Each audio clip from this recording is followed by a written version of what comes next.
Two men journey to the bars and restaurants of Scandinavia to find amazing beers, always with the same question. Hey, what's on tap? It's time to find out. What's on Tap Podcast, day 17. 17 of our Advent calendar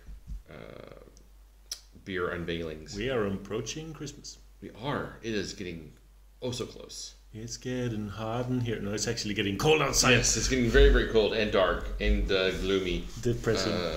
But I think this year Christmas is looking a lot brighter because the Christmas markets are back. And I don't know about you, but I kind of love Christmas markets. I know you love Christmas They're markets. a little all the same. Once you've been to one, you've been to really all of them. But I just love them so much. So I have them all marked up in my my calendar of which weekends are where and who's doing what. That's great. Not because I ever really buy anything, but just because I just like to go. I do love the atmosphere. Where else of Christmas am I going markets. to get? Where else am I going to get reindeer sausage and odd cheeses? I do love reindeer sausage and odd cheeses. But you know what really brightens my dark days? A new beer. This Christmas calendar. It does. It really makes the month of December so much more fun. And drinking beers with you. Aww. But we'll save all that for the end of year episode. That's later. Today we have a beer, and you wrapped it. I did. Because I don't own this wrapping paper. Yeah, that's how we know the difference. So let's have you open it, and let's see what you got. I will open it dramatically. Oh, it's dark.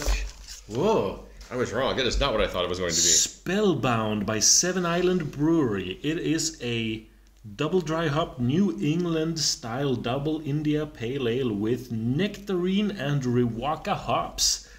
Oh, this can is just amazing. Is this some kind of movie reference? It's a burning American cottage with some kind of three-eyed witch that's burning it down.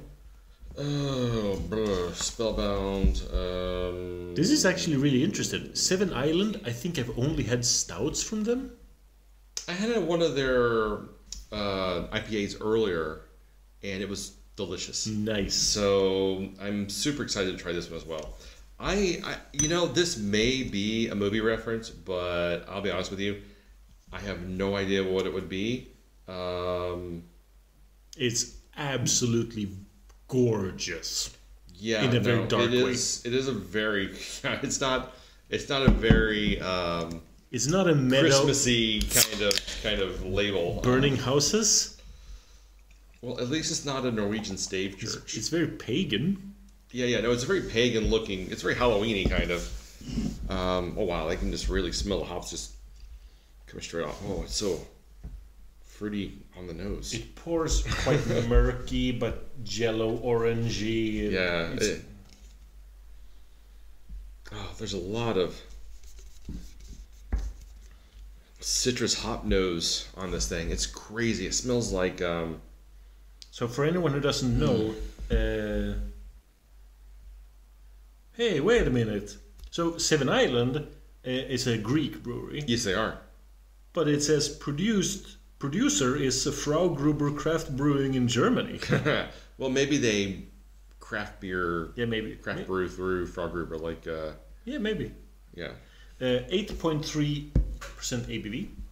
I mean, you gotta smell this thing. This smells so crazy good. It smells like. It does smell really good. It smells like fresh wort, kind of like whenever you brew beer and you have that hop wort smell in your kitchen. It had a very tall foam that just disappeared quite quickly, at least in my glass. Oh, I love the smell of this thing. So much citrus on the nose. Let's try to taste it. Cheers.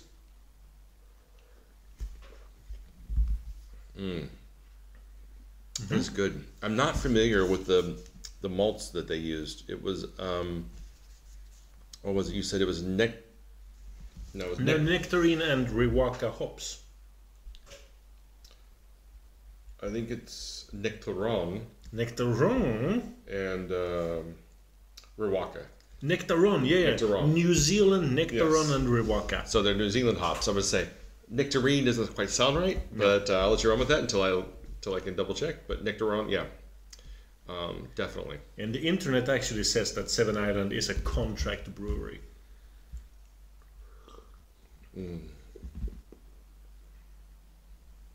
This is really good. It's the mouthfeel. It's got a lot of body, a lot of richness to it. It's got some really nice hoppiness to it. Mm-hmm. I definitely get some citrus notes on the front end. And then the aftertaste is kind of slightly bitter, grassy flavors. I can definitely taste some nectarines on it. Yeah.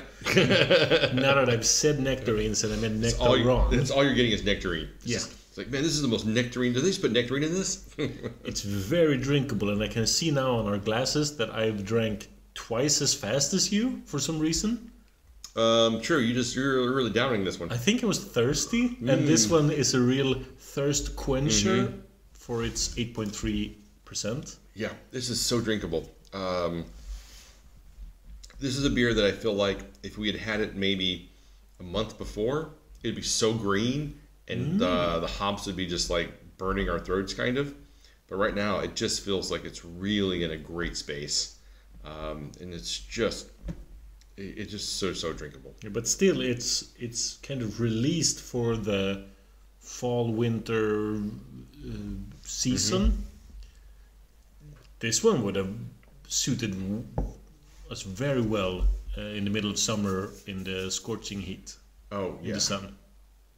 Sweden never really has scorching heat. I meant blazing sun. Yeah. Sometimes we have blazing sun. Yeah, it's really good. I won't put my rating into stone, but it's a strong 4 or weak 4 to 5 right now. Yeah, I'm feeling the same way. It feels like it's a really strong 4.25. Might even go like if we were doing like on the 10s 4.3 because yeah, but it's not for me a 4.5. No, it's definitely not a 4.5. But it's a really solid beer. Like you said, used to them doing only stouts, but this is the second New England IPA I've had from them, and they've both been really, really good. And I think for sure this is a brewery on the rise. They're doing more stuff, because when you think Greek beer, you think like Helles and like lagers, Mythos, yeah. Fair enough. But it's good to see that like there are great small breweries out there, every part of the world, just trying to get their foothold and elevate the game for their market. And Seven Island is definitely one of the doing best that. Greek breweries, definitely. Yeah. They've been cranking out some really good stuff. And we've been getting a symbol of it kind of off and on. When we've gotten them, it's been stouts, and they've been sold in these weird 3-packs. Who thought of stouts in a 3-pack? I remember a lot of discussions in our little beer group's Facebook messenger chat. Like, how do we share this one? Because expensive beers we usually buy together or something and bring to shares. But when it's 3 cans, we go into this weird like negotiation mode. Who can take a beating? Yeah, who wants to buy their own beer and then share it with the group? No. Who wants to buy their own beer and you cannot share it with the group because the rest of the group has it? That's even worse. This IPA is really good. 4.25. 4.25 for me as well. Yeah. Okay, well, that was day 17. Yeah. See you tomorrow.